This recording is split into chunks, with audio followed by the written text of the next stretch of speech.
Question de Manou. Est-ce que le baby blues est systématique après l'accouchement? Quels en sont les symptômes et est-ce qu'on peut l'éviter?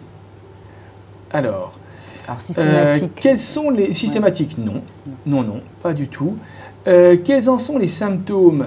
Eh bien, la maman, moi, les papas connaissent ça, ils arrivent dans la chambre, ou même nous, en tant que praticien, on rentre dans la chambre et on voit la maman qui fond en larmes et qui vous dit « De toute façon, je ne m'en sortirai jamais, c'est pas possible, de toute façon, je ne suis pas capable, c'est trop dur, de toute façon, rien ne fonctionne. » Alors, je crois qu'il faut les laisser pleurer. Ouais. Déjà, c'est pas grave, il faut les laisser. À quoi c'est dû? Alors, il y a des causes hormonales. Après, moi, je trouve qu'il y a aussi d'autres causes. Il y a une chose, et ça j'insiste souvent avec les papas pour dire que c'est à eux de vérifier un peu ça. Les mamans, pendant la grossesse, elles sont mises sur un piédestal. La femme enceinte, c'est sacré, tout le monde vient, même les personnes qui ne connaissent pas du tout la femme enceinte viennent, lui touchent le ventre, lui parlent. Et là, vraiment, c'est les 7e merveilles du monde pendant, alors je dirais pas 9 mois, parce que les premiers mois, ça ne se voit pas encore, mais je dirais en gros les 5 derniers mois de la grossesse, elles sont comme ça mises en valeur. Et du jour au lendemain, elles accouchent, donc elles font un sacré effort, il y a quand même tout ça qui est rentré en ligne de compte.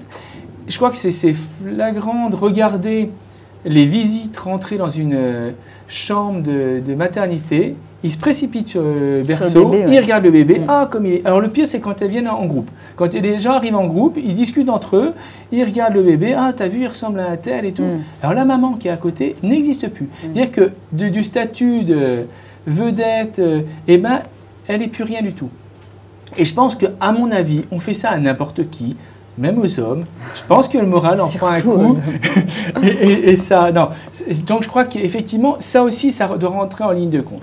Donc je pense qu'il faut faire attention. Et moi, souvent, je dis au papa, faites attention. Quand vous voyez des visites venir, dites-leur, ah bah oui, il y a un super bébé. Effectivement, c'est certainement un des plus beaux bébés du monde. Mais s'il est là, c'est grâce à la maman qui est à côté et qui a fait des efforts, quel que soit le mode d'accouchement qu'elle ait eu. C'est elle qui a quand même fait des efforts. Donc je crois qu'il faut vraiment insister là-dessus, ça aidera. Alors je ne dis pas que ça résoudra tout, hein. Ça n'empêchera pas qu'elle fera son baby blues, ça passe. Ça peut aussi être concomitant avec la montée laiteuse, voilà.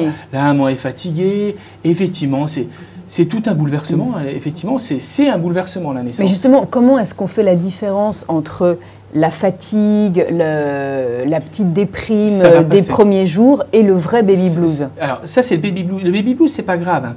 Après il y a la dépression du postpartum qui est autre chose. Si ça s'installe dans la durée, là c'est une dépression du postpartum. C'est autre chose. Mais le baby blues ça n'a rien de grave. Hein. C'est quelques jours et ça passe. D'accord. 2 jours. Souvent une journée elle a un maman, elle est effondrée, rien ne va. Et puis, vous allez lui montrer qu'en fait, elle s'en sort bien. Et puis justement, la montée laiteuse se met un peu en place, le bébé est peut-être mieux. Là, elle va être contente, ça ira mieux. Ça rentre dans l'ordre. Donc, ça rentre dans l'ordre.